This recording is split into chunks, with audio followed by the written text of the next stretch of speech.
Okay, my name is Hillary Rink. Today is Friday, May the 11th, 2018. I'm here with Gregg Daugherty at the Georgia State University Library and Special Collections, and we are picking up on a conversation we started a week or so ago about Gregg's life. And just as a apology in the beginning, I'm at the tail end of the cold, so there may be some coughing, and I apologize. So whoever's transcribing this, hopefully you can just edit those out.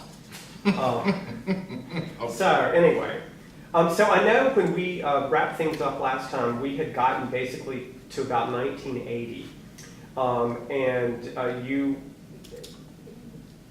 had filled me in on a lot of the nightclub and disco scene in the late 70s. When the 80s started, just tell me a little bit as sort of a bridge. What was your mindset? Did sort of the beginning of a new decade resonate with you at all? I know that in a lot of things I've read about LGBT life, the 70s seemed like such a liberating time, and then there was a lot of hope for the new decade. And I didn't know, did that whole concept of a new decade resonate with you?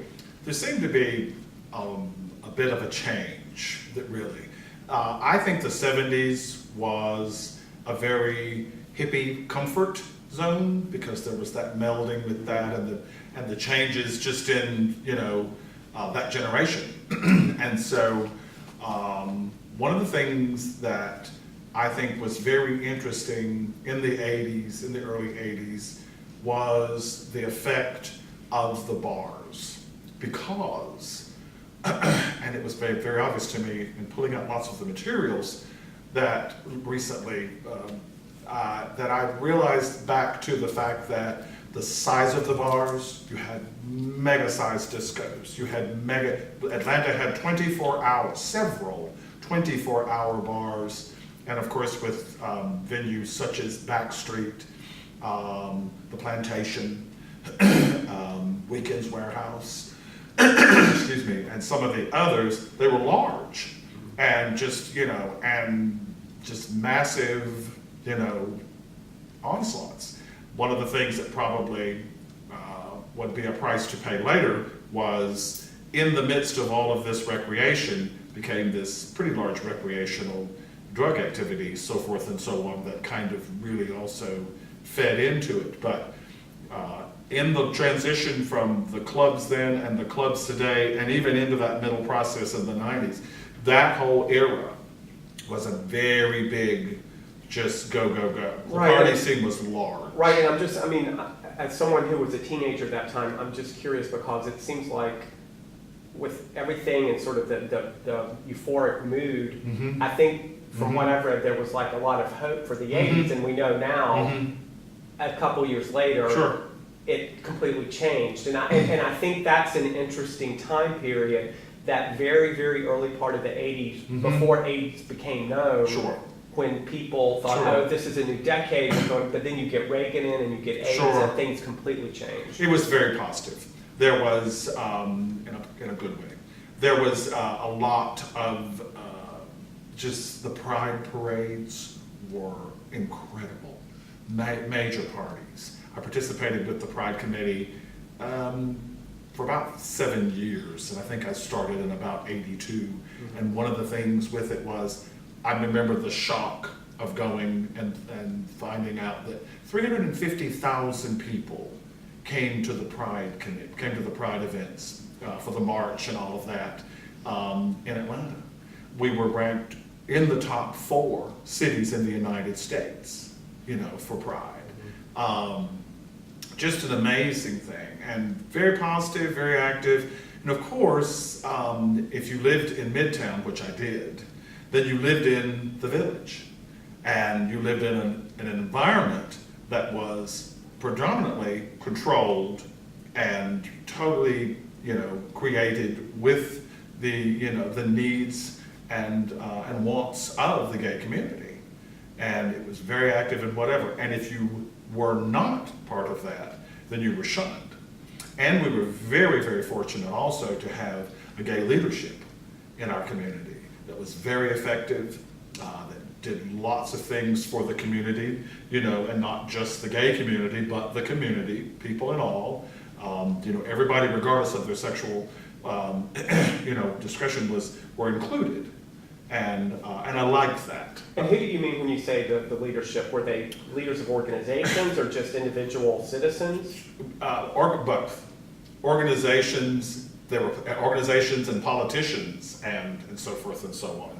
And a lot of folks that, also we had some of the organizations, well, I participated in a softball league for a long time, but out of the sports organizations or folks that headed up events like the Hotlanta River Expo, so forth and so on, all like that. You also had the churches, the MCC, several others like that, and a lot of the activist groups, which are still around today. As a matter of fact, I had a couple of conversations with folks that go way back to that day and participating in that. But there was just an incredible amount of folks who were were committed and committed themselves to the better of the gay community and did good jobs at it. Can you talk a little bit about Midtown as a geographic area in Atlanta? We know at that time period it was very much sort of gay central, and about 10 years earlier it had been sort of hippie central. Mm-hmm. And I'm just curious, mm-hmm. were you around during that transition, and sort of how did that transition from sort of being the hippie area to the gay area occur? Mm-hmm.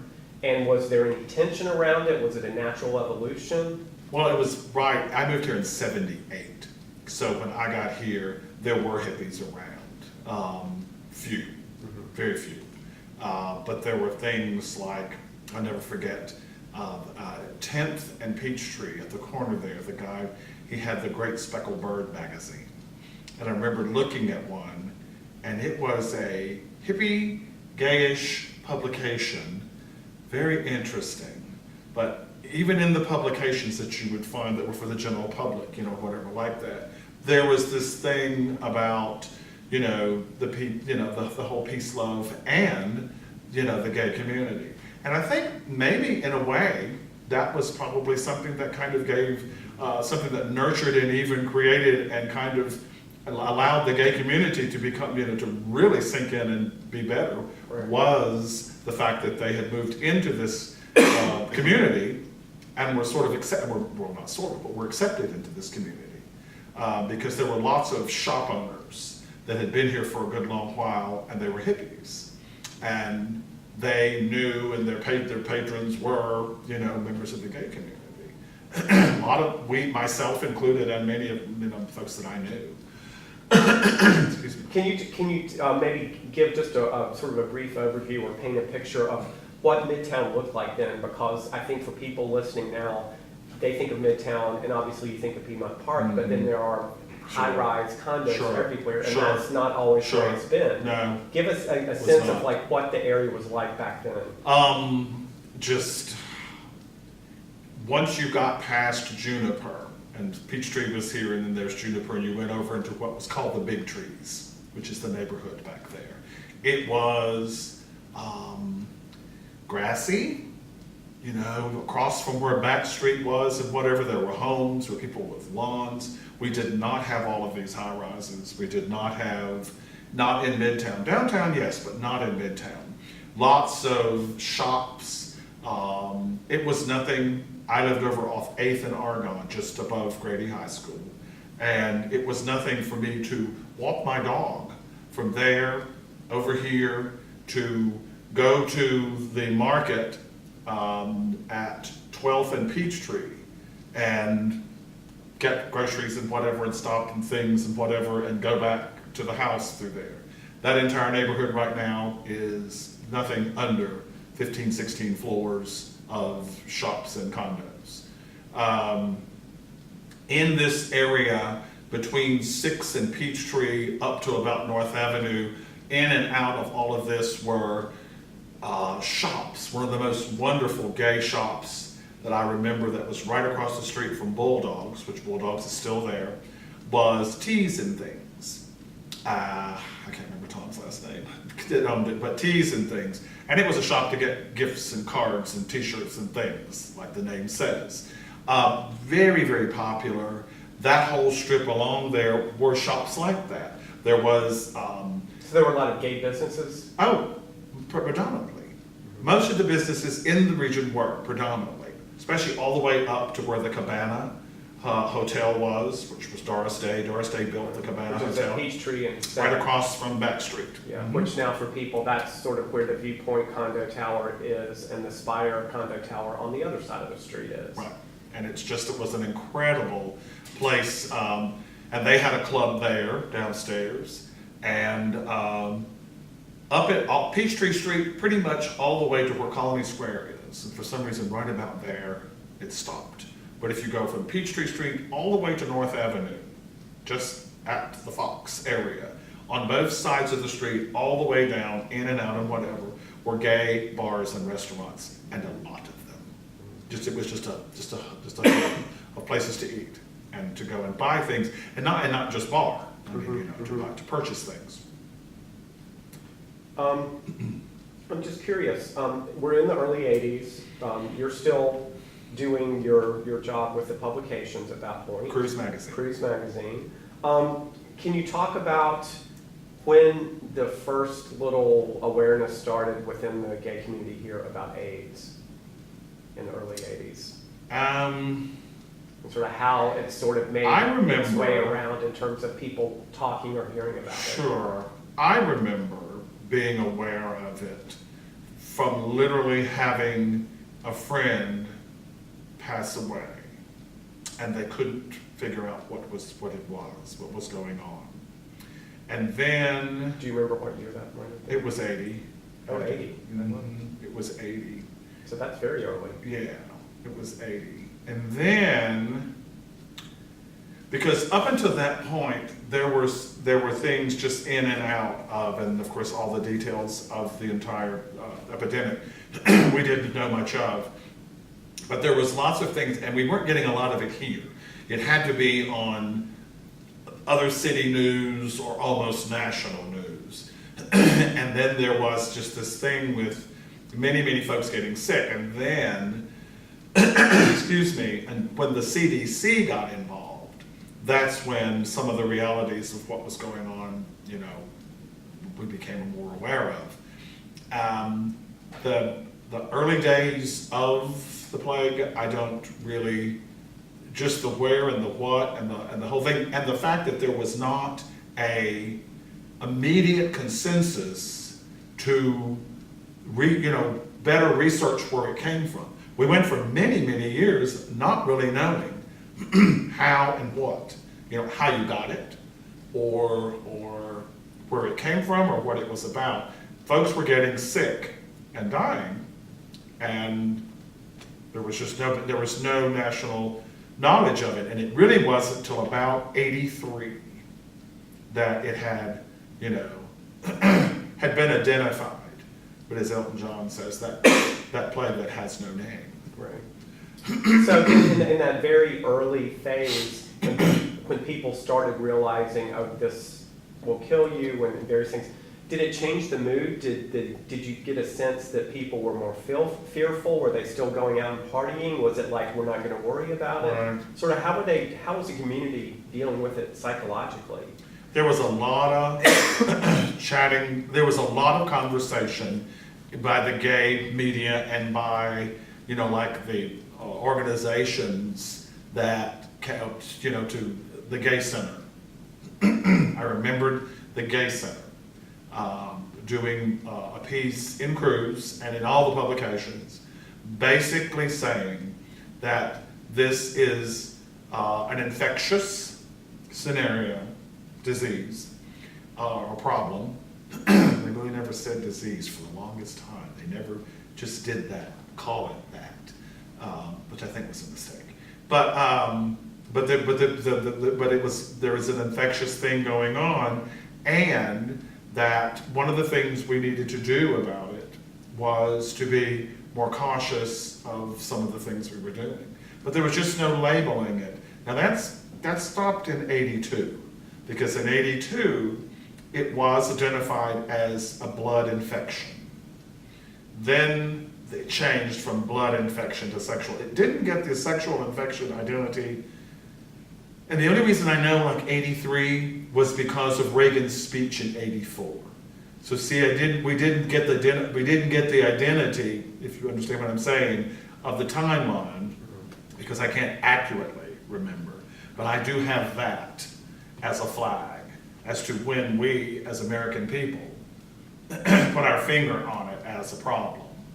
But up until that point, there was this thing that kicked in about 82, where you were told this is, it had been identified as an infection from blood. They hadn't And were come in and people in said, the bars talking about it, or was it something they didn't want to talk about? yeah, Like they still there was a wanted to just buzz, party, or a was... huge buzz about it, and what to do, and all of that, and so forth and so on. And, excuse me, a lot of folks, I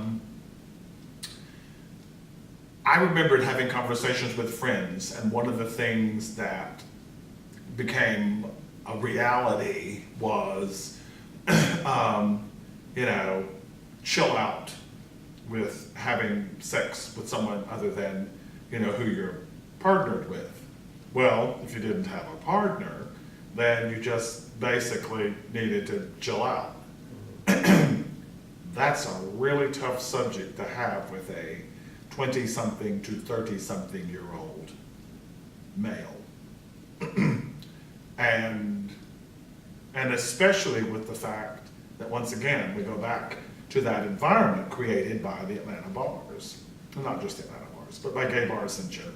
It doesn't matter what city or country you're in. That whole pitch from the late 70s into the early 80s was just, let's let it roll till the dawn. Going on at that time, too, was obviously Reagan's election in 1980. Was there any sense of awareness in the community, or was it talked about the whole issue of, it looks like things are starting to take a more conservative bent in the country, and what does that mean for us as gay people? Did that get talked about, and did it ever get talked about vis-a-vis the AIDS thing? I don't remember the AIDS thing being a correlation with I'm just it. curious. I do remember the negativity involved with Reagan getting elected, and the negativity towards us because of the whole Republican genre. It wasn't huge then, because politics now has become larger. And again, that's me and my world. Right. Because, this again this is how I saw it. But I did, having being blessed with being able to work with a publication, those things were kind of in my world, because I could hear it and read it and so forth and so on. It was a little early in my days to get to the part where I sat down and did more of that talking or interacting with folks as far as coming in with news, into us. I was involved a lot more with the publication as far as, the ads and the promotions and so forth and so on. How are things going with John during this time? Talk about your relationship. Sometimes you've been together for a while, you moved down here. Right. I'm just curious, as you get beyond that initial attraction when you first get together and you sort of settle into your routine, for lack of a better word, just talk about how it was to be in a relationship during that time, because, there was a segment of the gay community that thought, oh no, you shouldn't pair off, you should, free love and political and all this kind of stuff. And I'm just wondering, how was to be sort of in the groove of your relationship? Well, it was a different thing for us. He was absolutely a blessing to me, because he had been married. He was married and the father of 2 lovely girls, and one of whom I still do Christmas cards with and saw her in January. But he, I have to be honest with you, he initiated the first conversations about this, the whole thing with the plague, the beginning of, rather, and where we were and whatever and so forth and so on. But we had a commitment that really, we talked, my mom, she was involved in it. She was the one when I told her about him, with him standing there in front of her. And she just sort of went into this whole thing about there's no difference in a commitment is a commitment. You make it to the child, you make it to the dog, you make it to the person who loves you, you make it to your job, you make it to whatever. And she says, and you either do it or you don't do it. And you either get the best out of it or you don't get the best out of it. That's about it, darling. And she kissed him on the forehead and kissed me on the cheek, and it was off to finishing the bundt cake. That was it. I made that sound very, very simple, but it was a commitment that we made, Right. and that we stuck to, and later, many moons later, before he passed away, then we found out, when the testing thing started, and we were able to realize that they were fine. I was going to say, did you both get tested? Mm-hmm. We did it twice. What year? Do you remember what year you first went? Were you? Tell me about the process, because I know my first time being tested, you had to wait for a week or two Sure. to get the results. Oh God! And yeah. you were I was a nervous wreck. Yeah, it was me. Yeah, I know. Because I think younger people now, they can get tested and know the result in 5 minutes. Yeah. And it's hard to explain Yeah. that I don't know, sort of constant worry in the back of your mind during that time period of having to wait to go get your results. And they It wouldn't drove give me them to crazy. you. They wouldn't give them over the phone. You No, had to I had to go back down there, and yeah, they did it at the gay center, and then there was this place, also Ponce and North Avenue behind the IHOP that you went over there, and you could do it there. There were all these gay facility kind of things, but it was horrible. The wait was horrible. Was there any debate within the community about the issue of you should get tested or you should not get tested? Because at that point, obviously, there wasn't a treatment. I know I've read in some other places where there was a lot of discussion about, does it even make sense to be tested? I don't remember that at all. I don't remember that because I don't ever remember anything making it non-practical. Now, I say that, of course, where yes, you would read articles or things about that, but then you can read stupid today. It's just opinions, you know what I mean? So I guess it depends on the resource of whom says it, the credibility of what you're reading and so forth and so on. Yes, you can get, because we all have had and still have, voices that are, out there, and I always tell everyone it's for entertainment value, nothing that you have to believe or follow. Right. Just smile and laugh and throw it away. So you mentioned someone in our last conversation, sort of in passing, and I'm just sort of curious because, as everyone knows, RuPaul got his start in drag here in Atlanta and was here in the early 80s. And you mentioned him. I'm just curious, did your paths ever cross? Did you know each other? Oh my God. Do you have any fun stories about you and RuPaul? Do we get an X-rated with some of these? I knew Ru, and once again, and bringing up some of these pieces for the archives, finding all these treasures from him. One of my clients was Weekend's Warehouse, the bar on Peachtree, which was right next to the bar on Peachtree. And RuPaul was a dancer there up on a cube thing, not particularly naked or anything, but just in costumes of all kinds. And he liked to go to theater. So I started working at the Academy Theater, which I started there in like '84, the Academy Theater in the marketing department. And I would see Ru and, just out and around and whatever. And then when I would go there, when we would go there, John and I would go to Weekend's Warehouse, and I got to talking to him and whatever. Anyway, we just kind of befriended each other.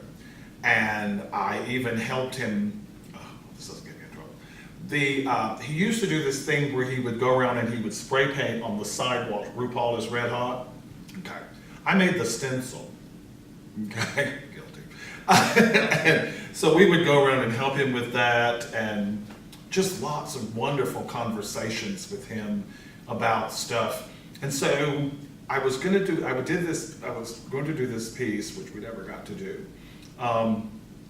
about the history of the gay bars. And so I was doing the different folks that had done the different things, and I got to interview a gentleman that worked way back in the 40s.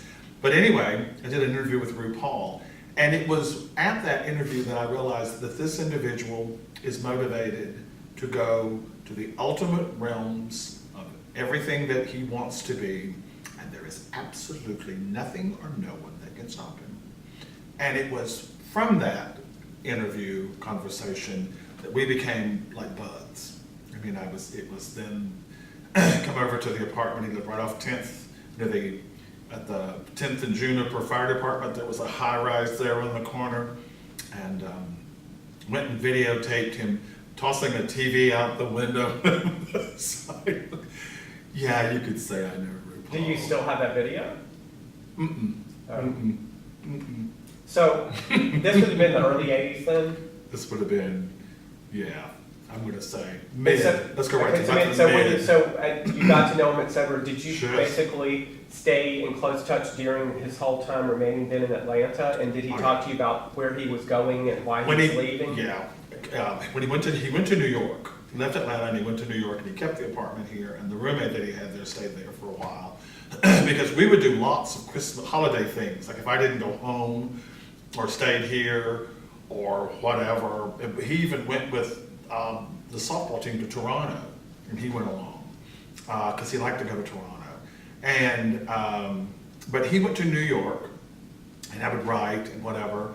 I found one of his letters that he actually wrote me, and it was from '88, April of '88, and it was about New York, and just about how much he hated New York, and how horrible New York was.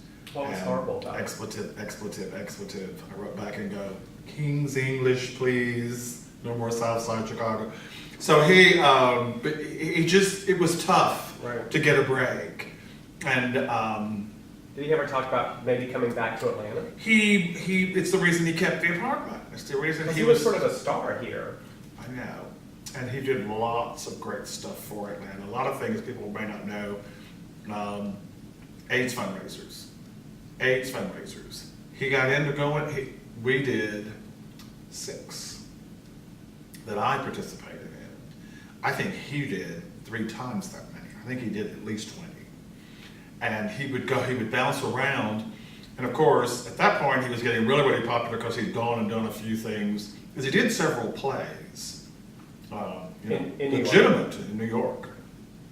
Well, he did them in New York, and he did 4 in San Francisco. He did 4 in San Francisco, and then he did several in New York, and Sylvester. He did one with Sylvester that was a huge hit. So that was one of the folks that really was influential in his making it. Sylvester launched him. I can't do her name. She's one of the 2 Tons of Fun. Either Martha or Zora. Martha Wash. Mm-hmm. Big help to him. She literally was doing performances around the country and whatever like that, and got him to come in and do. And this was, of course, during the whole period when he was a singer, because he could sing. He could. And he really had a knack for kind of going over the edge. And with them, he reeled it in, because I saw a performance and just went, wow, I can't believe it's you. I mean, I actually heard all the words, and that kind of stuff. But yeah. I mean, his first album, Supermodel of the World, is a good, fun soul album. It is. And they were influences on that. Because when he did that and came back to Atlanta to sign copies, my husband and I went, and we had a picture with him, and he signed our CD, which we still have. See, he was really, really great. And like I said, I got it when I interviewed him. So, how was it when you saw Supermodel of the World playing on MTV? Were you just like, you said he always was driven, so I bet part of you wasn't surprised. I wasn't surprised, but I remember just going, atta girl, nail it. And I feel that same way when I every now and then check into RuPaul's Drag Race. Yeah. Or as much of it as I can take. But do you guys stay in touch at all now? I haven't been in touch with him maybe in 10 years. And that was a surprise because he ran into someone that knew me, and he sent me, it was an email text from him, and I wouldn't have seen it because it was in my spam folder, and I just saw that and I went, what is this in there? It was him. And he did all these pasting things. He even had an emoji in it that was him. I'm like, girl. Did you reply? Of course I did. I sit back and I said, here's all the digits, here's my mailing address, here, and congratulations on the success of your show. That's great. Yeah, incredible individual. And we've had several. Atlanta's, Yeah. I mean, but everybody knows that. And I guess the big point is, a lot of Gatlins Right. have gone off to become superstars. Right. Cool. So now you mentioned the Academy Theater, and you said you started working there in '84. Mm-hmm. Having worked in the gay publication world, you were still doing that when you joined the Academy Theater, or did you quit? No, I did. Yes, I did. I was still doing that. So what sparked your interest, or how did you get connected to the Academy Theater? When I was in Raleigh, I worked with the Raleigh Little Theater, and we had an amphitheater there, very old part of Raleigh. Most of this, matter of fact, the Raleigh Little Theater, the amphitheater that they used for it there was built in like the early 1800s. But I had always loved the arts. I was an art history teacher. So the performing arts was, was a big motivation. So I went to Bob Swindon, who was the publisher, of Cruise, introduced me to Margaret Ferguson.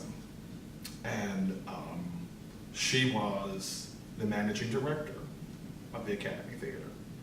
And she wanted to have a chat with me about me helping them with their programs.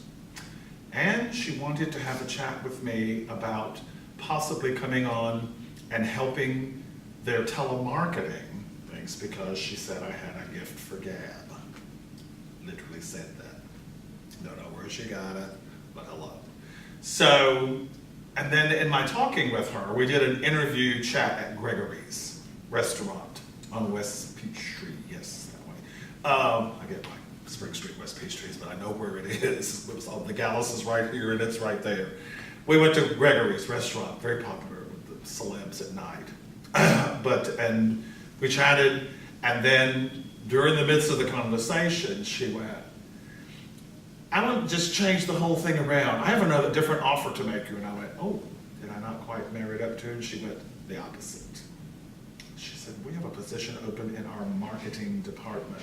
And I remember this sort of cold rush running over me. And I thought, really? The Academy Theater has always been one of the country's foremost individually driven, motivated arts organizations. They still exist, but without Frank, they're not the same. But anyway, and I said, okay. And she says, I understand you're getting ready to make a transition from the magazine. And so I we had the chat, I think it was a Tuesday, and I think that Friday, I gave Bob a big old hug and thanked him for everything. And my transition to do this was because I really thought I needed to do more in life than sell ads. So then you quit Cruise? I stopped doing Cruise, and I stopped doing the ads with Cruise a year later. I went to work at the Academy Theater, and I maintained 8 clients because Bob said, you brought them in, you did it. All of the ones that I inherited by joining Cruise, because he gave me, I had Illusions, The Cove, all these, mainstays of the gay community were my clients. And so then anyway, the ones that I brought in, he goes, you just maintain them, and Greg, all you gotta do is send me ad copy, and we'll send you a commissions check, and there we go. And I did that for a while. I don't remember how long. Right. Not maybe a month or so. Right. And then, because I went into the marketing department for the academy, and the timeline, of course, was the fact that it was during the summer, because with all theaters, September to June. And so this was them getting their staffing ready, and there were several folks had left. And so there were positions open. So I went in, I was assistant marketing director. And how did it compare to what you had thought it might be?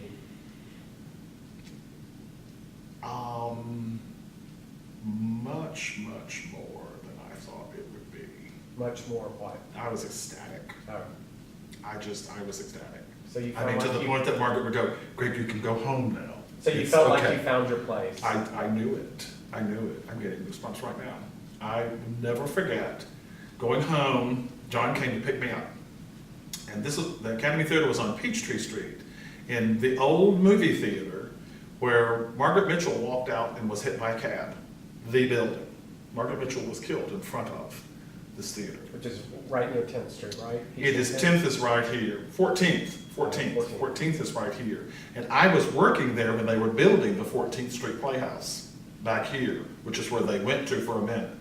But yeah, I mean, I remember the digging of the holes and the drilling and the everything going on. But, and I remember John coming to get me and going, and he pulled up in his truck and I got in and he goes, so, and I just teared up because I just knew that it was just, this was going to be incredible. And I met the second biggest influence on my life, and that was Margaret Ferguson, my boss. Yes, Frank was the artistic director, and so he's the boss. But Margaret was who I worked with right with everything. And what was her role there? She is the managing director. She's number 2. She's vice president. And how did she make such a big impact? What was it about She her? took that same interest in me that Bob did. Okay, now Greg, this is what this is and this, whatever. And just never gave, and a lot of taking me aside. A lot of things were on this, or she'd have her itinerary. I remember she always did the notes thing. That's why I have bought stock in pads. I make notes out of everything. My coworkers just kind of, they know now. There's a clipboard. It has the company name on it, it has projects on it, and it has Greg on it, literally. And, this one says get dog food. This one says we need no headers on the Facebook. That, whatever. But she would do notes, and I would never forget. She'd ask me, get my clipboard, Greg, whatever. I'd do it to bring it to her, whatever. And on there, you'd see my name and notes for things to tell me or to help me with. And I will never forget the fact that a lot of times it would be just my name. There weren't a lot of other people. Now you can take that 2 ways. A, it's because she really wants you to learn this or whatever. Or B, you really need some more help. So get him in here and show him. It would be things that were very off the curve and very different. Like I remembered I was there for the 2nd week and she's taking me back to meet the stage manager to figure out all the things that the stage managers do. And I thought, are you going to make, she goes, no, you're not going to do that, but you need to know what he's doing in his job so that you know if it's right or wrong. She knows, should it become something that you have to do? And I went, aren't I in the marketing department? And she says, you're a member of the Academy Theater. Pat me on the head, get it? Got it. So she was an incredible person, and her husband, John, was first of all, a hottie. Second of all, he was an incredible actor, and so was she. I have some wonderful photos that were staged shots for productions with her, and she and Frank in these plays. She was also, first of all, she was gorgeous. And did I mention that her husband was a hottie? Okay. But she was just an incredible actress and just really, really good, and just this real articulate and thorough person. And she made me realize that the performing arts were a key element in our culture. And then, with even going into things like, well, you realize, I mean, the Greeks, the Romans, the English with Shakespeare, that's what we all know.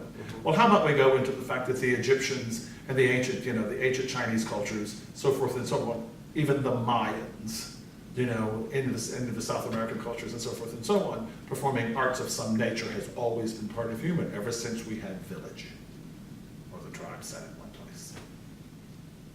And that is what I do to this day because of it. So then how long did you stay at the academy? I was there, it was 6 years? 6 years. Right, no, 7 years. Because I did it, and then I started writing for Guide, but I stayed at the Academy Theater until, because I wrote for Guide. I did the advertising, and I wrote for Guide, and I contributed ads to Pulse and to David magazine, and that was Under the Lights, which obviously was about theater, and I did basically bits telling the gay community about performing arts, what to go. This is at the Fox, this is what the Alliance is doing, this is, and, and mixed that together with, Under the Lights was just theater, and then I wrote Gannabelle for Guide. Excuse me. Cool. So, I know in the 80s too, you got involved with baseball, and I know from our prior conversation you have this sort of background of sports in your life. What about the gay softball league here got your attention, and why at that particular time? I've always liked sports, and they were in Piedmont Park. So I was in and around the Armory, and the Armory was major sports affiliated. Greg Troya, who was the manager of the Armory, created the Hotlanta Softball League. He and David Francis both founded and created the league, so I would go with friends to see that the ball games in Piedmont Park. That plus some of the stuff about the softball games was in the different publications, games, pictures, the Armorettes, Mickey Day, all of that. And so a lot of it was just sort of this thing with it. But then my favorite bar was the bar on Peachtree.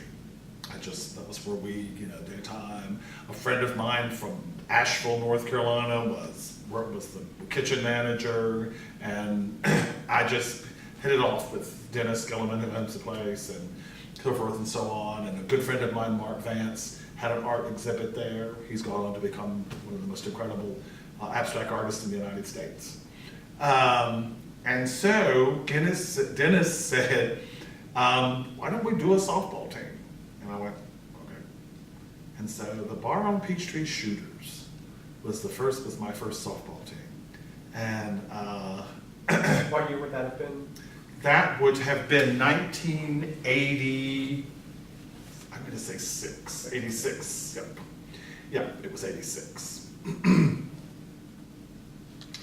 Because, yes, it was 2 years before I went into business. And so then, and I played with them. I played with them for 2 years, and then myself and several members of the shooters team went to play for the Armory. The Armory had multiple teams. Remember, the Armory had probably the most sports of everything. They had Dixie Bowlers. They had a volleyball team. You had a girls softball team, and then they had 3 boys softball teams because we played in divisions. And we had the Army Angels, and then the Falcons were the A team, and I played for the Angels. And that was an incredible experience because I didn't realize there was so much travel involved. And we were off, and we played a lot of Florida.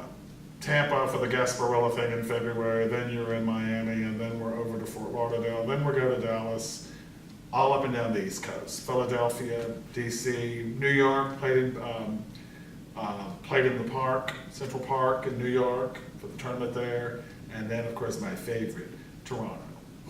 Toronto was amazing because of the education and just the gay, gay Toronto back in the 80s. Wow. And then the Armory decided to divide up. We needed to expand the league, the number of our teams a little bit there, and so then in 1998, was it 98? Yes. Well, I'm going a little fast. But in 98, the Prince George was the restaurant at the Armory, fabulous place. And the Prince George, so then I decided to coach a team, and I did the Prince George Knights, Blue Knights. And in 98, the Gay Softball World Series came to Atlanta, and that was so we had that was NAGA based, which is the North American Gay Amateur Athletic Association. 121 leagues came here for a week. It's pretty incredible. And where were those games held?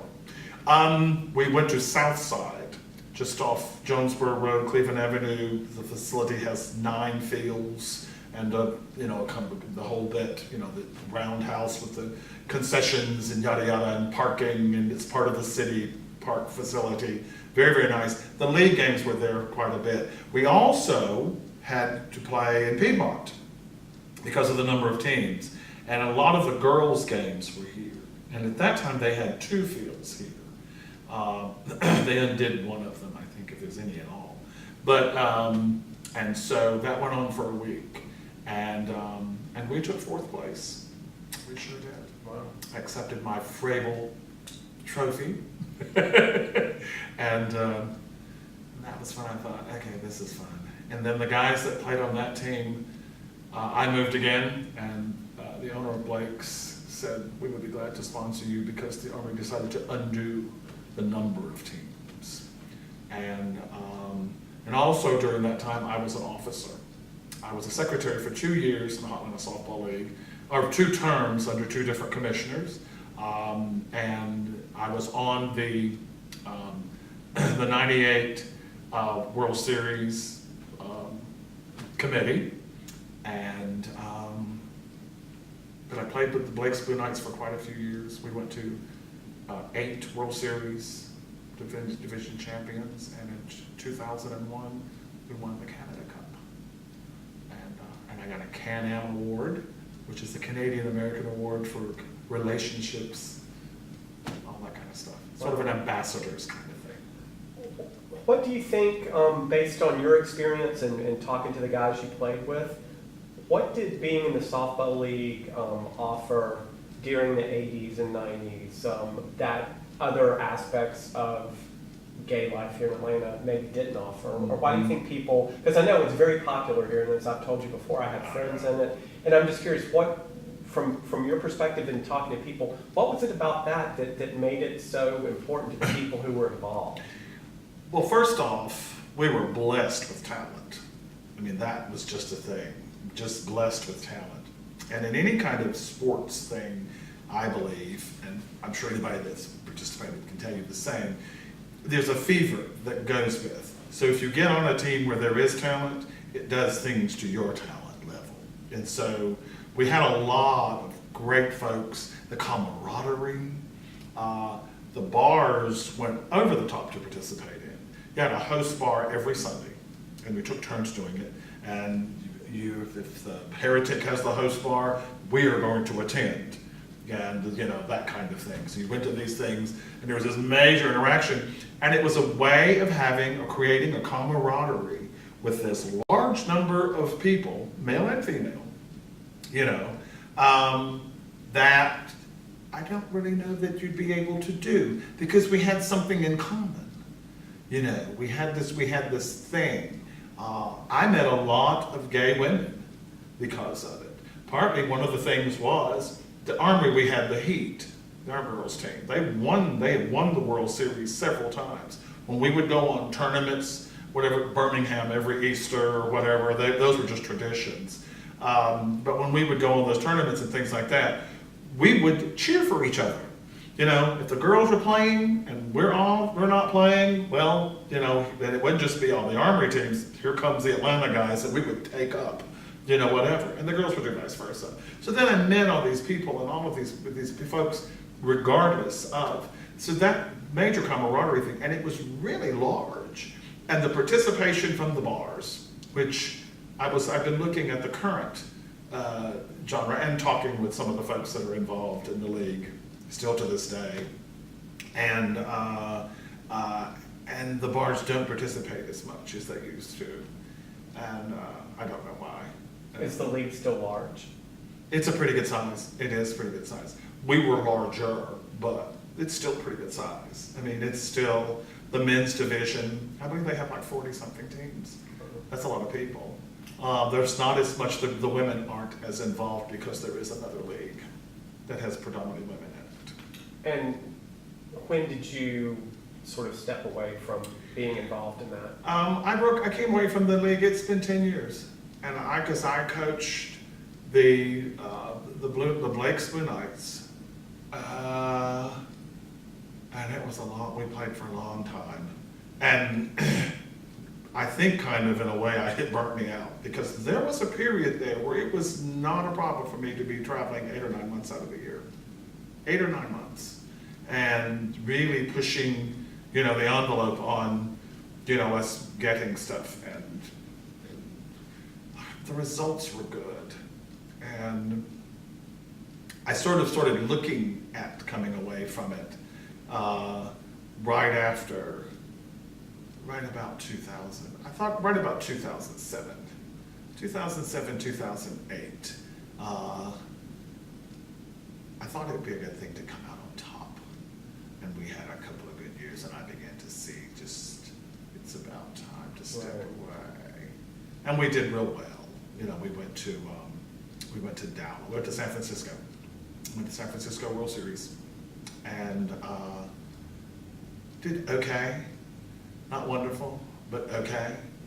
And I just thought, I think it's time to undo it. And I'm sorry, I'm just curious, when did John pass away again? 86. 86, so Yeah. you got involved. I'm wondering, do you think maybe this helped Sure. fill Sure. a certain void in your life Sure. and gave you the freedom to travel, whereas if John were alive, maybe you wouldn't have wanted to travel as much? Well, and yeah, and because and one of the pictures that I gave was a picture of him sitting in the stands over in Shady Valley, right off Lenox and Buford Highway. There's a little park over there, and the league started. It started in Piedmont, I was told, but it went to Shady Valley. I'm not sure why. Anyway, but John would go to the ball games and watch, and which is how I kind of know when I started playing with the bar on Peachtree, because that's who I was playing with. And probably because there's a difference in not having the home chores, not having the home itinerary, and the fact that my social was, with friends and things. And I had friends that were playing softball too, that kind of got my attention because I was playing, once again, I was playing when John was around. I started playing. Right. I started playing, and then, but yeah, much more of that to do. We very briefly touched on it last time, but I would like to just get it down for the record. Sure. Can you talk a little bit more, to the extent you feel comfortable, about John's passing and how it happened, and were you there on the lake or not, and sort of just the whole issue of losing someone Sure. at that point in your life, but Sure. also in the midst of this Sure. AIDS epidemic, Sure. where maybe people are sort of thinking, if I'm going to go a certain way, Sure. and this was completely Right. unrelated. I can't believe you said that. We were actually at, I was driving back from his funeral, which was in Asheville, because we knew each other from Asheville. I knew him when he was in high school. We were in different high schools. Right. And so anyway, I was riding back and somebody mentioned that. And, but no, I was not at Lake Hartwell.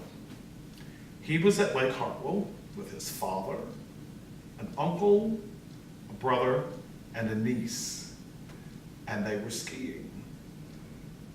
And he was in the water, skiing, and he was in the water He's waiting for his father to turn the boat so that he could get around and get back up, and then the next person could get in. And these folks came by in this boat and didn't see him and killed him, hit him, right in front of all of them. And did he die instantly, or did you know? They got him up. He died. He died on the back of the boat in his brother's arms. In his brother's arms. They pulled him up. Uncle jumped in, pushed him up. Brother pulled him up.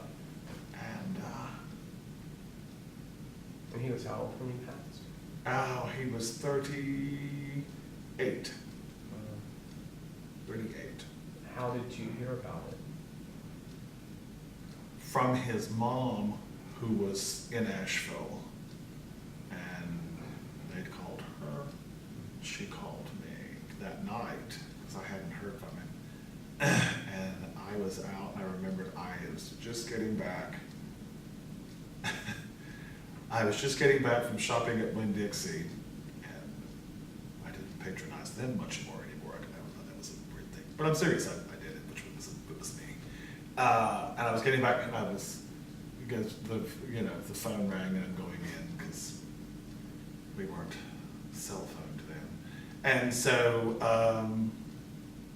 that was it. I found it all, and I just went off into a lot of different places. I remembered I went for a walk, and that was just the craziest thing. And we lived in Grant Park, on Park Avenue, 2 blocks from Woody B. And I just went for a walk. And the strangest thing about it was, went for a walk and got down the road and realized I had the dog's collar, but no dog. And just kind of kept walking. I thought, oh well, it'll be fun. And I walked. And I walked for probably an hour. Just around. Got around down and was heading towards that facility. And just walked. And then a lot of things. And then a month later, the dog, I couldn't find the dog one morning in the backyard, and the neighbor lady told me that someone came over the fence and got your dog. So they stole Bobby, my cocker, out of the backyard. And then I was talking to my mom that evening, and she said, pack. I said, I'm not going to leave. She goes, I don't mean pack that much. A suitcase will be fine. So anyway, and that kind of thing, and that's when and then I went home, visited, went home. I was going to say, talk to me about the whole experience around his death and funeral from a perspective of support from your family, support from his family, given that you guys had been together a long time. Were you supported? Was it sort of acknowledged that you guys were sort of married? No, his father had a problem with saying it, but his father was probably the most communicative to me about things and what's going on and what are y'all doing for Christmas and what's going on with this and how's that going and so forth and so on. And and my parents were good with it. I don't know who I said it to, but I'll never forget us coming through to visit and then him going to go home, or he dropped me off, or home for the holidays or whatever like that. It was Thanksgiving, I remember that. And I'm unloading the car and whatever, and I'm like, where's John and whatever. And then my mother goes, he's in the den with your father. The shocker with that, well, I guess it was a bigoted thing, but whatever. He was the first white person to ever sit in our den. Many have sat in the front room. We had a big front room. Yay, wonderful Queen Anne chairs, have it, make yourself at home, whatever. But the den, And my father wasn't a bigot, but yet there was this thing he had, and it's just because of stuff that he's had to deal with and whatever. But he wasn't a bigot. Anyway, So I go and stand into the hallway that shoots, and there's the den and the whatever and all the rooms. And I look and there's my dad and the lazy boy all kicked back, and there's John next to him and whatever like that. And here's your beer and whatever, and you could hear the football game and all of that. And I just went, wow, that's incredible. And that was the kind of relationship. And so then did that sort of same feeling carry over during the funeral time and burial? We all went. My grandmother went, and because she liked him a lot, and my mom's mom, and then we all went, and as a matter of fact, it was my dad had met his father, Gerald, and big guy, and in more than one direction, and tall, and my dad and him, they just hit it off. And I remember their meeting was just this whole, do you know so-and-so and so, have you ever been, whatever. And it was just that kind of conversation, and they got along fine. I was very flattered in one way, and I was just really proud of my folks for just the way they made it work. The whole thing with the funeral, that was a bit uncomfortable, but I dealt with it, was I didn't sit with the family. They were, that front row thing, and I wasn't. And I remembered when we went in and we were told we were going to sit and hold it like that, and I remember my mother getting my shirt sleeve and just pulling and we were, the shirt and coat, and going, come on, we're doing this, come on. And I went, I got it, Mom. You don't need the leash, I understand. And just sat and did it. And then the leaving, we chatted and did all that. And, his mom, Alberta, we'll have to have you over.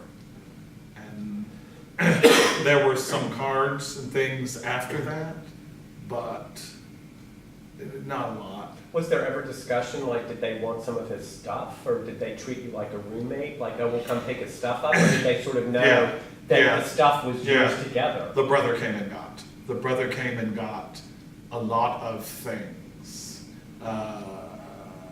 To be honest with you, the things that he got, I was okay with. The other thing, the things that he got because I gave them to him. Right. And there wasn't. He'd asked for a few things because they wanted the mother, and I got it because it was, his mom. This is her son, and there were just some things, photos. I think the biggest thing I gave was his high school annual. She really wanted that. And for me, that was a real big piece of him that I kind of wanted to hold on to. And I gave it to her. And I told him, I'm handing him the book and he's holding one end and I'm holding the other, not letting go. And I told him, this I wanted to keep, but I believe his mother deserves it. And so that's why I'm doing that. And he goes, we know, Greg. He was very nice. Alex was just really nice, really cool, and even came down here about 2 years later and just said, "I want to go do whatever Piedmont Park event," and he wanted to come down and do it. I said, "Well, please stay with me." He goes, "Are you sure?" I says, "Yeah." So him and his girlfriend stayed at the house. But basically, sort of after the funeral, your connection to that family sort of dwindled away. It ended pretty much exclusively. It didn't dwindle. There was a closing moment, and then we were done. I say that, and again, there was the straggler Christmas card. Just because I sent them Christmas cards, and I sent Alberta a birthday card because she did it a lot. And they never sent me any. And then I left Grant Park and it got forwarded to me. That was just how long it was. And it was a Christmas card. But it was a think about 5 years later, Wow. just out of the blue, here came this Christmas card. And I thought, okay. And then there was, and then something happened with the brother. Alex did something, it had to do with my brother going to UNC. That I was surprised I haven't heard more from Alex and his girlfriend, whom he did marry, I found out. Because we kind of had they were very liberal, you know, and just connections and whatever. They went to a couple of gay bars with me. You know, we didn't do any major night Right. So, you know, years or down the road from that, obviously not immediately, did you ever consider wanting to date seriously again? Did you have another long-term relationship or not? Or? I did. I didn't think that it would. I just never found the bridge again. Yeah, there's been some in and out, but I just never found the bridge again. It was a major commitment to that the seed was planted and it just grew and it was wonderful and it was, my friends hear this, they're gonna all kind of go, not real big on things taking control of me, and this did, and it took a while for me to get along with it. Then I began to realize it was for my better, and it was. I was in love, and we were very perfect for each other. I mean, all the way with people finishing sentences before you do and understanding things that you need to, that you would like, and so just getting you, and you did the same for them. You know, that whole thing. We were a big asset to each other. And I just thought, oh God, I've had to go through that audition again. So it just, but there were some folks, Charles Thomas, whom I had met in Raleigh, and he came to Atlanta. And we had a moment for a while. He came down here because he heard of John and wanted to see if there was a possibility. And he was a singer, and a pretty good one. He was a very piano, low-key kind of crooner, and he had been offered, and in San Francisco. He moved to San Francisco. He was offered a job.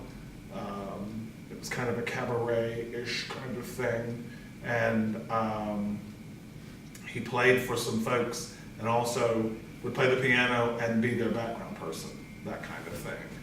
And he came to Atlanta. I'd moved back to Midtown. When was this roughly?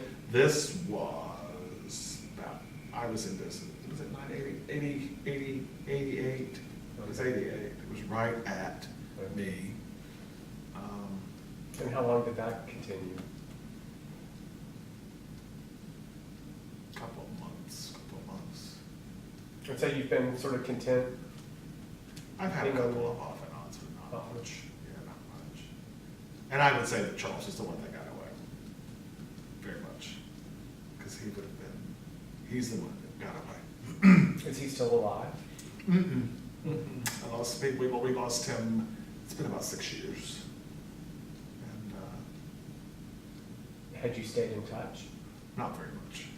Off and on. Not very much. Okay, sorry to have gone maybe down a sadder path, but I wanted to understand the whole dynamics around John a little bit more. So after his death, obviously, in the mid-80s, you go and start your business in '88. Talk to me about, one, what made you want to start your own business, and what were some of the things once you got into it that you really enjoyed, and what are some of the things that you were like, oh, I wasn't expecting this? Well, one of the things that I was working with Guide and doing the Academy Theater, and I had gotten to the point with the Academy Theater where I was doing the book, and doing the telemarketing. And then we weren't doing I wasn't doing full weeks with them, but I was doing the gig. So like I would do the telemarketing thing in the afternoon, because the guys come in and call folks and you want to buy season tickets, that kind of thing. And then I had other days when I went into Guide Magazine, excuse me, the Guide Magazine offices were at Piedmont and Cheshire Bridge. And we were in the C building. And when I was working there, and I was working for, Don Cundiff was the publisher, and Bill Bagwell, who was an incredible playwright, gay playwright, who lived over off of 8th Street, near where I lived many years before. And I would go and have lunch with, her name is Joanne Daniels, and she was just this incredible lady. She was over the office complex. That Piedmont, it's still there. That Piedmont Point office complex is very large. And we'd have lunch a lot. And one of the things that she and several other folks had been planting in my head was, you know how to do this. I'm the one getting the graphic artist to come in and do the pay stuff for Guide Magazine. I'm the one helping to pull together the stuff in the articles. I'm writing 2 articles and I'm the advertising director for them, and just, hello. So and all of this, I have to just stop and say, is because of the people that I knew. It wasn't, I just was blessed, I just blessed and very grateful for those blessings. But it was just people that I knew and ran into and just shared with me. But Joanne and I would go and have lunch. Our favorite place to eat was Franco's, which is no longer there. We're right across the street. Just fabulous. And we'd walk over and do that, and then come back and whatever. It's still a pizza restaurant now. Still a pizza restaurant now, but it's not Franco's. I've been to Gina's. So, but anyway, love pizza. But great Franco's. But anyway, so we came back from lunch one day, go down the hill. She says, I've got to go by and show this, I got to go in and check this place, whatever. I went, okay. She says, come go with me. So we come down around the back of one of the buildings, and she goes in and she goes into this office, and it's this cute little office right from the driveway, from the side, off of Monroe, and I said, okay, whatever, like this. And she goes, yeah, it's empty. I said, yeah. She says, the guys are going to come in and paint, redo it, whatever. I said, this is nice. Okay. And she goes, so, and she's dangling the keys. She goes, when are you going to go into business for yourself? You said you've thought about it, whatever. And I went, I just said whatever. She goes, you could have this.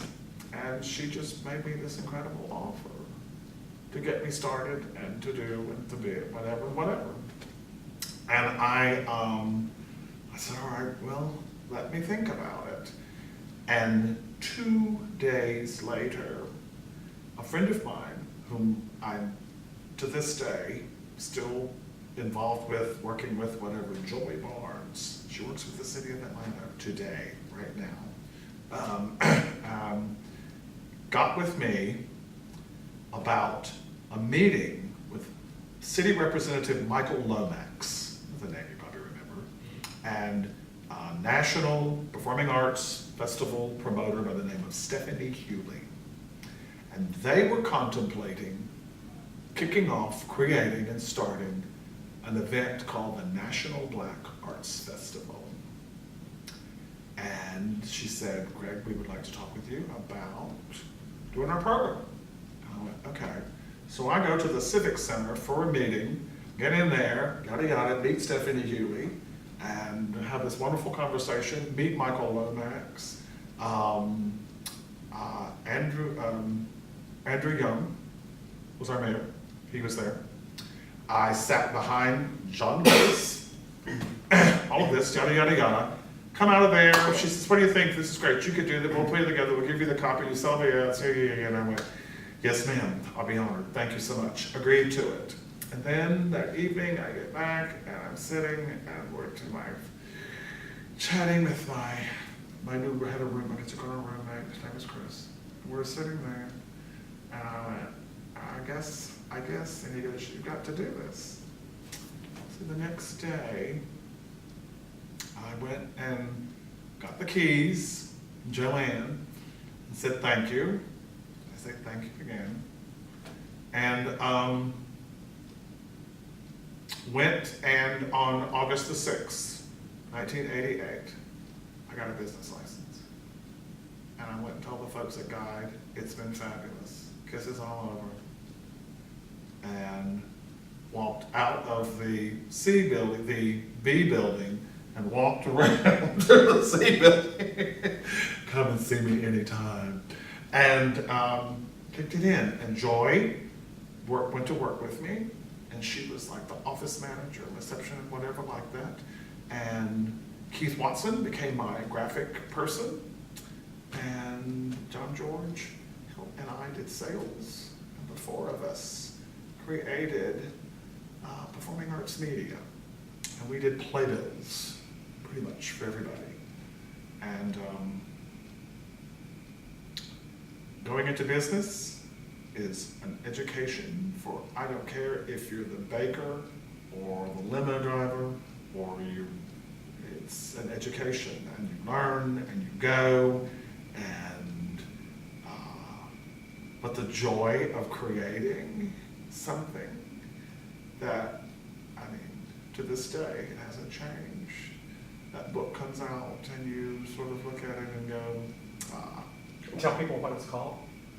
Well, today we do one publication. Back then, I did as many as 7 different arts groups, playbills, and programs through the day. Then I started doing a publication called Atlanta Show Guide, which was in working with Kim Bitts and the Atlanta Coalition of the Performing Arts. And it was one publication about all the different theaters and shows and what to do throughout Atlanta. And in August of this year, we will have done the publication for 20 years, but in August of this year, we will, as a company, turn 30, because we started doing the show guide along with the playbills, and then that reality comes, you know, you can do one thing much better than you can do, 7 or 8 or whatever. And I'm assuming that the National Black Arts Festival relationship continued past that 1 year? And we will do their 30th playbill this fall. They're going to come out with the National Black Arts Festival will do their 30th season in this September, October, and we will do that program for them again. And it will be the 30th playbill I will have created for them. I will have created every program for the National Black Arts Festival since their conception in August of 1988, July of 1988. That's great. Yeah. So yeah, it's just all of that. And again, thankful to the people. Stephanie Hewley, another person that came into my life and taught me a lot of things. For example, never flinch, regardless of who you're talking to, even if they are, Greg, have I introduced you to Mr. Alvin Ailey? Yes, shake his hand, that's wonderful. Greg, Tyler Perry, whom I run into from time to time. No, we just kidding. But you just have to learn, and that was that step of reality, that you have to let yourself progress and go with things. And I was, all of that really also, one of the things I really enjoyed with it was the fact that I was able to bring my community into it. In all of my playbills, and even in the show guide today, if you thumb through it, you will find something to do with something gay. Today, well, one of my larger clients, one of my longtime clients, not larger clients, but longtime clients today is the Voices of Note. The Voices of Note is the Atlanta Gay Men's Chorus and the Atlanta Women's Feminist Chorus. Well, when I went into business, I did the Gay Men's Chorus programs. They were not together as they are now. Right. But I'm just thrilled with that. And of course, then again, as soon as I say that, I hear people going, well, gay people in the arts industry, hello? But yes, that then there is a reality there. Do you ever see yourself retiring? I keep contemplating that, and the thing that has kind of changed that to a no is the fact that when I thought that I would probably do it was because of the time and the effort and the hours in an office and a go and just all of that. I now have come into a virtual company kind of world because of technology. I don't have to go work in an office all the time because everybody works, we have an office at home. Right. One of the reasons I left the office at Piedmont and Cheshire Bridge was 5 years ago. It was brought to my attention by a coworker's husband who's a financial analyst. And we had new management take over, and so everything went up. And it was just brought to my attention that, thousands of dollars could be saved if you left. All of you have an office at home. Okay. So then just pull together what you have to do. It took a little bit of getting used to. And we have to see each other. So, we meet, 2 or 3 times a month. And sometimes if there's a deadline, there's nothing for us to meet every day, and I do have, access to a place to, for us all to have an office to meet, whatever, but you see what I'm saying? The technology has made it so that I don't have to. And then again, that answer might change. I might get a couple of years or moons from now and I might go, yeah. But you still enjoy it? I love it. I cherish it. The deadlines are crazy. You have to upload a file, and sometimes we're at that until 1 in the morning, and then the printer's going to call you about 7 in the morning for you to look at a proof, and okay, and then next thing you know, the next week, a truck is en route from Florida with 90,000 books, and so there's that. One thing that I know you mentioned last time, and we're sort of jumping back a little bit. Sure. You mentioned your association with the Armorettes. Talk a little bit about your association with the Armorettes and tell people what the Armorettes are, who they are, so that if they're not familiar with sort of the Atlanta gay community and they're from another area listening to this, sort of give them a little background on that, but Sure. talk about your involvement. Sure. So the Armorettes were created by Gregg Daugherty, the founder of the Armory. And he was also, as I mentioned, he was the founder of the Hotlanta Softball League. And the Armorettes were cheerleaders at the ball games for the Armory. So like if the Armory's playing somebody, they're their cheerleaders. And they would also, and this was the original scenario for them being created, they performed in the Armory for the Falcons game. So they would play the Falcons football games in the front room at the Armory, and the Armorettes would be there. And then in between or whatever like that, and they would do numbers and perform. That scenario changed when the group of the Armorettes, after Gregg Daugherty passed away. Then the Armorettes were there. And that scenario sort of changed after the Armorettes that were still there and performing they have their own show bar in the Armory, stage and all. And they left and went to, I think they went to Bulldogs, but no, they left. So then the AIDS scenario had kind of really come along to be something that we were a little bit more faced with as far as dealing with. And this is going to be something where we get into right about the mid-'80s, late 80s. I'm going to probably say about 87.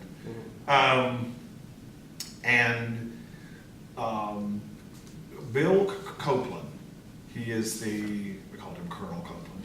He was the owner, founder, creator of the Armory. And he decided that the Armory needed to find something to do to help with AIDS fundraising. And it needed to be more motivated. It needed to be more driven. At this time, I'm playing softball there. I was playing softball for the Armory. And so he had a conversation with then manager Jimmy Marshall, about what can we do, what can we make happen, to kind of get this going with the, possibly with some of the softball kids. So with that, and some of us, and I included, had done some events for softball, where we would do drag for softball. And had some very interesting scenarios, which didn't always include members of the team that were gay, but it was like, sure, I'll do it. Turn the dress around, Margaret.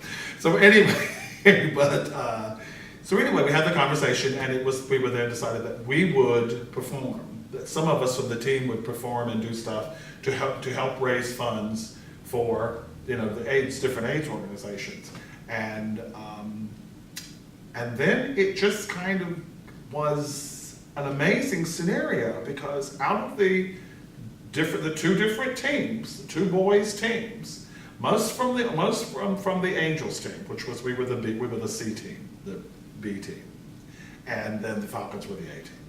But then there was out of that team just came some extraordinary talent. I mean, I was really blown away with some of the kids that decided they would like to, do drag and whatever like this and whatever. And you had some that were camp and some that weren't so camp and, whatever like that. But the talent level was really, really good. And incredible folks, that were able to help with choreography and dancing, and we got this child can do wigs, and then okay, here we go. And we did it as part of our traveling, because once again, as I mentioned, we traveled a lot. I mean, it was nothing to be up and out and going months, but going into big cities and being in genres. And I remember one of the first places we went to perform was we went to Tampa, went to Ybor City, and there was the El Goya, and just, major bar, and performed. And whenever we performed, we had this big silver bucket. I mean, it was like that tall. And any money put in that bucket went to an AIDS organization. When we traveled and we performed, and we took money in, took the tips in, it went to their AIDS service organization. And I remembered having a conversation just about 4 or 5 years ago with someone that was still an armorette, that literally to this day, the armorettes have contributed to 28 cities AIDS service organizations. And the energy and all that it takes to go into that, it was amazing. And of course, after you do it a couple of times and you get a bit of a reputation and they kind of get you going and whatever, it was wonderful, the folks wanting you to do it and so forth and so on. And then when they came here, they were coming to the Armory, and it was that. Right. We had an incredible list of folks. We're giving it to Jerusalem House, the AIDS, AIDS Survival Project, so forth and so on, which I don't think exists anymore, but that kind of thing. But I also found in me the other side of the stage that I had worked as a marketing person and as a supporter and whatever. And I guess you have to realize you got a little bit of chutzpah for the performance thing if you can be involved in it and whatever. Not to mention the thing, just marketing and getting out there and selling ads and talking to the owners of gay bars and whatever, and what are we doing next, Margaret? Okay. And just, and do it. And, and it runs in my family. Hello. So let's just go ahead and do it. The genes are there. I don't need to, they're not the first one that, is in front of the camera. But but just could do it. But I'd never done much performing. I did it. I was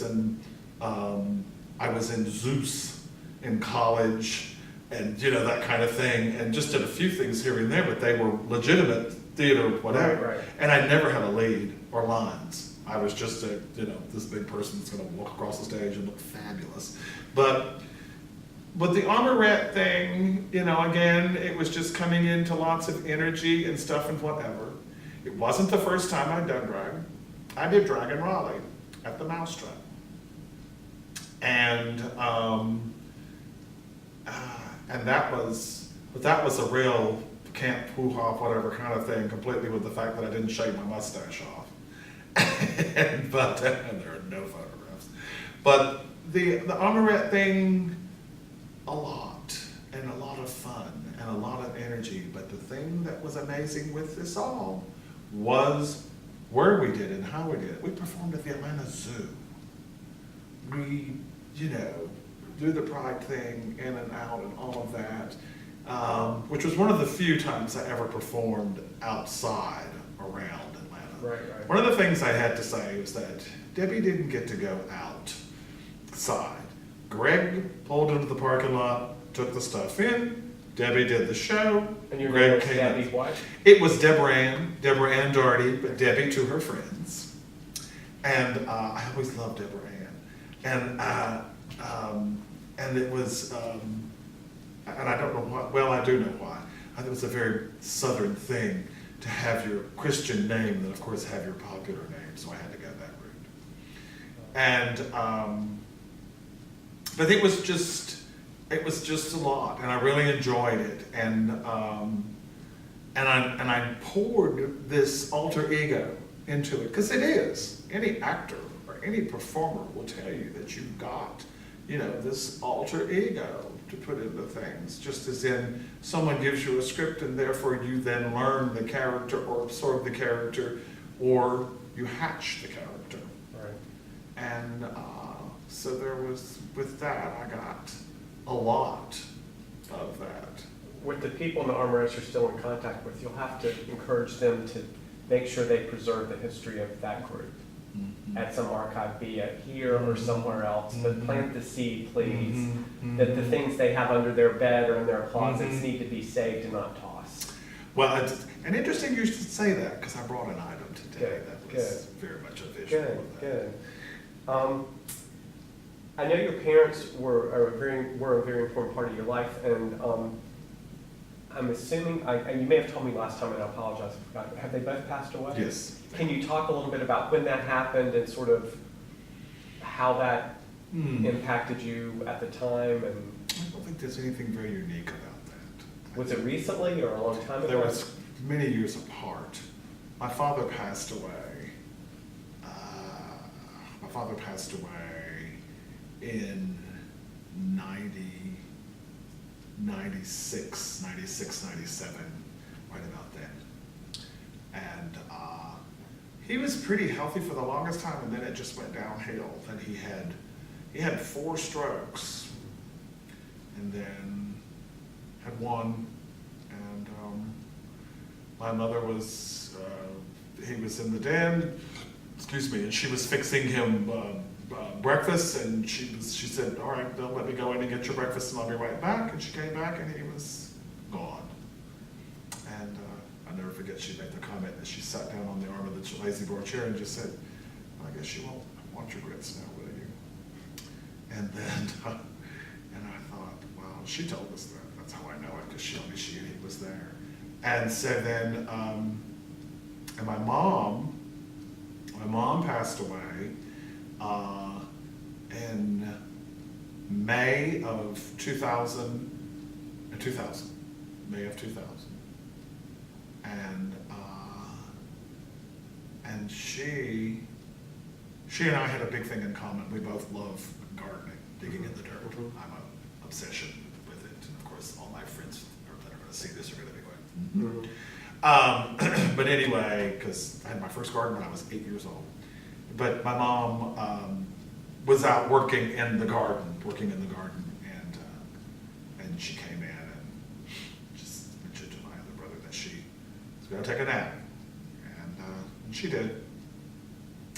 Then she made her transition, and I miss them both constantly, because I could always count on them to.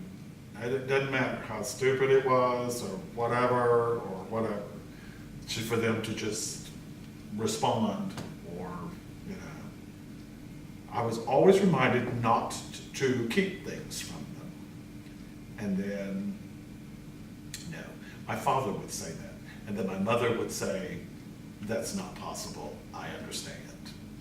But my father would always say, don't hide things, just tell me everything. And my mother was like, And that was the kind of folks they were, and very committed to each other, very just, I remembered how I never ever was able to process divorcing and all of that, because, to be honest with you, it didn't exist in my family, of all my family, and I come from a large family. It just doesn't didn't exist. You married, you were there, you stayed.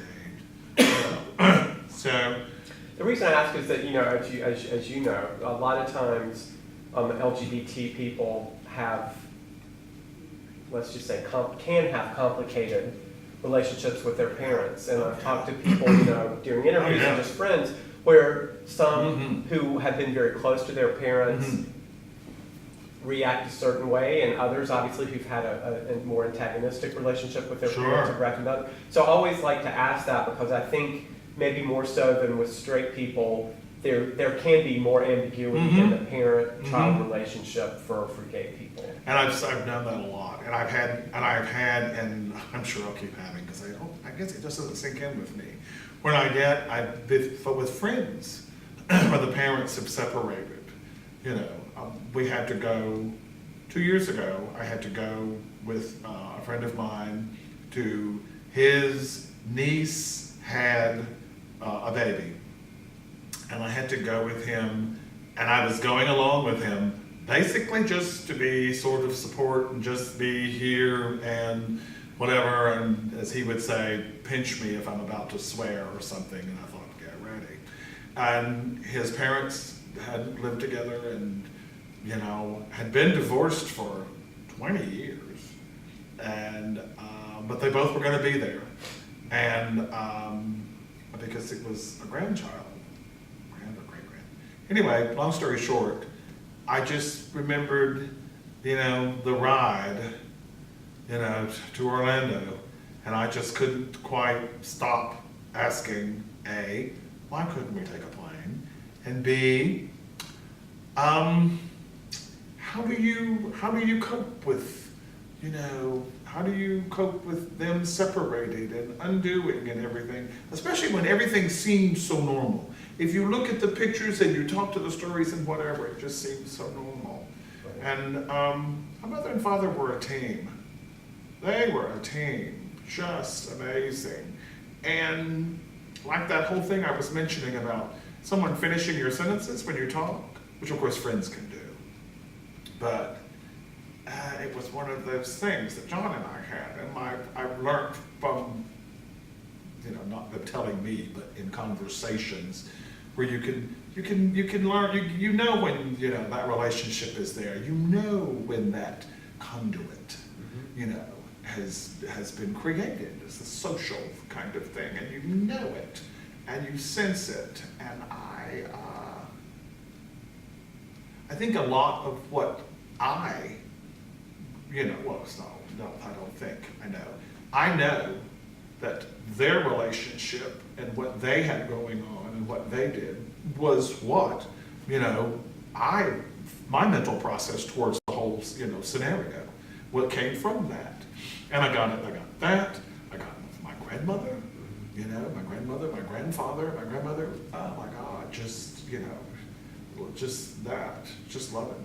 My grandfather my mother's father was from Cuba, and I remember when he passed away, and my grandmother, we were riding home from the funeral, and I'm sitting next to my grandmother and all of that, and I'd come from college to home, and we're riding home and all like that, and she just went, oh God, and I went, what, man? And she goes, it will just make me crazy to have one more beans and rice dinner.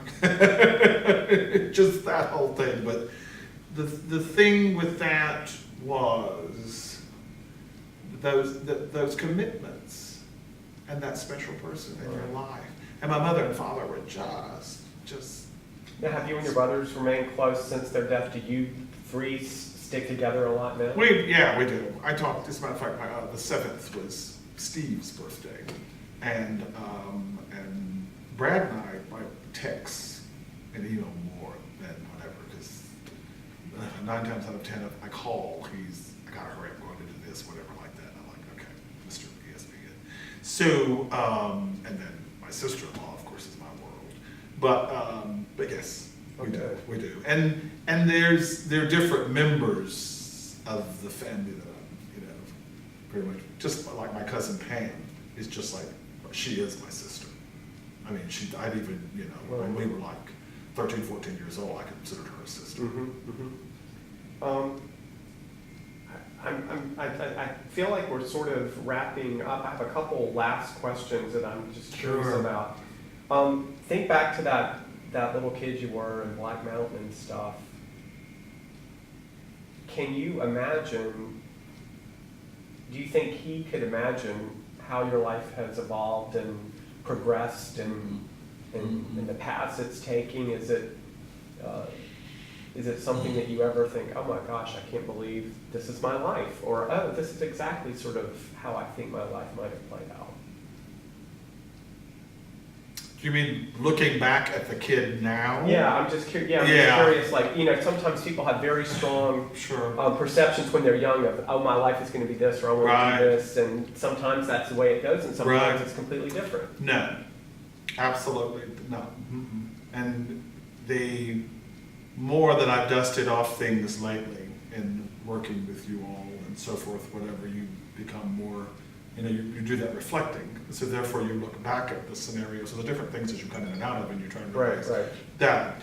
And the one thing that I do think, because of not just looking at myself, but other members of that have my last name, then I think that possibly it was there, I just wasn't aware of it. The possibility of being able to push yourself forward and create and make and go and do would have been there. And a lot of it I have to give to, again, my parents, my mother and father.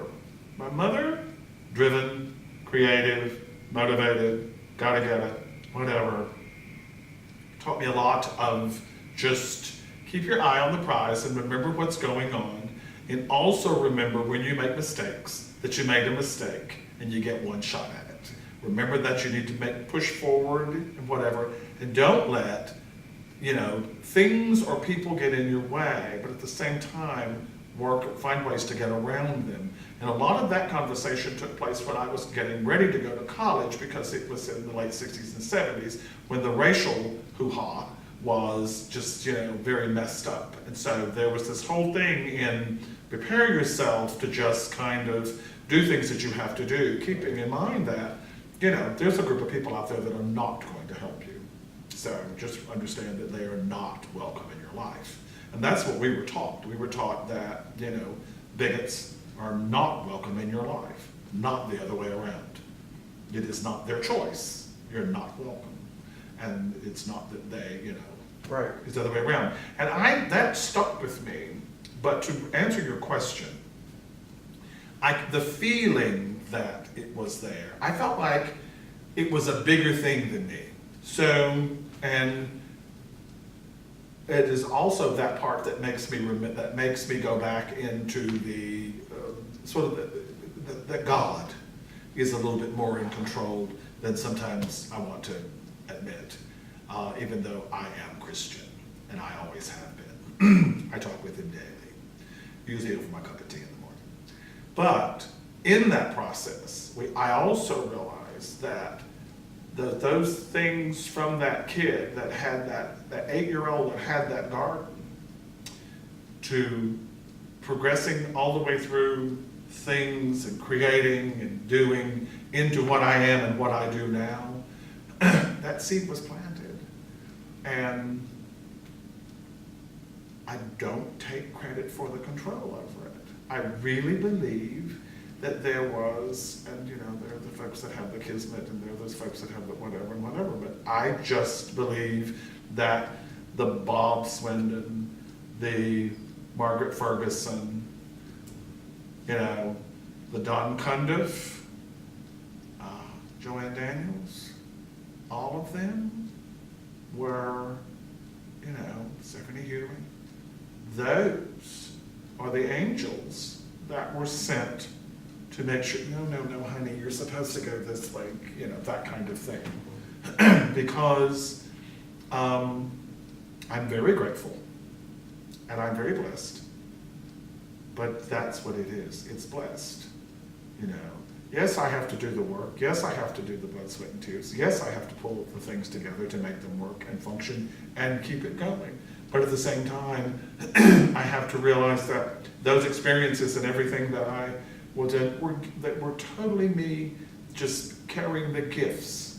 And whatever the gifts were to me that I, have moved forward and done, I'll pass them on.